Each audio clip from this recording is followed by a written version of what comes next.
Hello girls. ඔන්න ඉතින් ලස්සන සාරීස් තුනක් අද ගෙනාවා. ඉතින් ඇත්තටම මේ සාරීස් වලට දැකලා හිතලා ඇති. මොකද මගේ page එකේ වැඩිපුරම දකින්න ලැබෙන ලස්සන සාරීස් තුන. ඉතින් මේ සාරීස් තුන රටවල් තුනකට තමයි යන්නේ. ඉතින් මට ඉන්න ආදරණීය කස්ටමර්ස්ලා මට අලුත් ඩිසයින් එකට යන්නම දෙන්නේ නැහැ. මොකද මේ දාලා දෙන ඩිසයින්ස් වලට යාලා පිස්සුවෙන් වගේ ආදරේ කරනවා. ඉතින් මමවත් ගිහිලා නැති රටවල් ප්‍රමාණයකට මගේ සාරීස් ගිහිලා තියෙනවා. ඉතින් මේ සැරේ මගේ සාරි යන්නේ කැනඩා වලට, ඕස්ට්‍රේලියා වලට වගේම ඇමරිකා වලට. ඉතින් අතරම කියා ගන්න බැරි ප්‍රමාණයක් රටවල් වලට මගේ සාරි ගිහිලා තියෙනවා. ඉතින් මේ මුළු ලෝකේ පුරාම දැන් මාර විදිහට ගොඩක් දෙනෙක් ආදරය කරන කලාවක් තමයි මේ හෑන්ඩ් පේන්ටිං සාරි කලාව කියන්නේ. ඉතින් ඇත්තටම මේ සාරීස් වල වෙනමම ලස්සනක් වෙනමම කතාවක් තියෙනවා.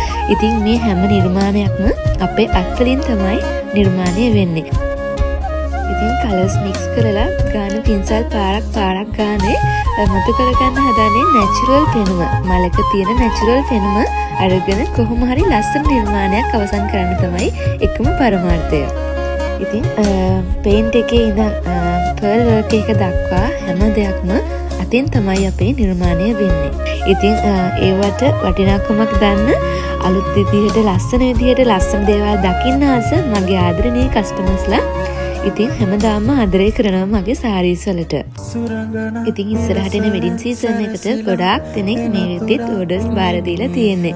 ඉතින් ඔයාලත් තාම පරක්කු නැහැ. ඉක්මනින් ඔයාලා කැමතිම ලස්සනම සාරි එක ඔයාලගේ අයිඩියා එක අනුව කලර් එක වෙනස් කරලා ඩිසයින් එක වෙනස් කරලා කැමති විදිහට කස්ටමයිස් කරලා දෙනවා.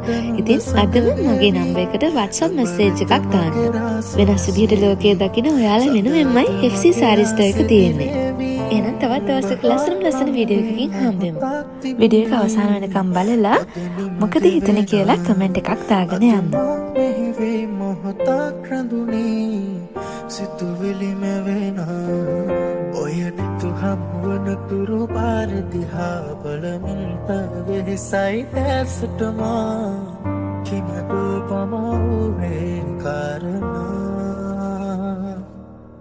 සුරංගන පිලස සරසිලා එනතුරා ඉනිමි මේ සඳුරියේ නුඹ කොහෙ කොතැනදෝ දකින තුරු යොසුන්න නුඹ ළඟ මගේ පාලුන කෙවි මගේ අඳුරට නුඹ සඳ වේවි නුඹ වෙත මගේ රාසය සේවි සඳ අත මගේ ආසෙ දිලේවි නුඹ හා හමුවේ මොහොතක්